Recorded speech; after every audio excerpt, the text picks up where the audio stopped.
ছয়টি রানীর ছিল না সন্তান, পদ্মাবতীর কোলালোতে মিলল সমাধান। বছর যেতে জন্ম নিল 7 ছেলে 1 মেয়ে, হয় খুশির আকাশ হঠাৎ কালো মেঘে গেল ছেয়ে। হিংসেতে যায় জ্বলে পুড়ে বাকি 6টি রানী, যুক্তি করে ঘটায় ওরা 7 কুমারের হানি।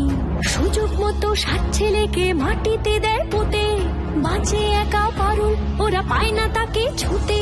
ধাইমা বাজায় সেই মেয়েকে বড় করে তোলে, 7 ভাইকে পায় যে পারুল 7টি চাপা ফুলে। এত কিছুর পরেও রাজার বিপদ যে কাটে না, সূর্য নগরে সুখের সূর্য আর ওঠে না। হিংসা বিবাদ বিচ্ছেদ আর প্রেমের কাহিনীতে পারুল বোন কি পারবে 7 ভাই চম্পাকে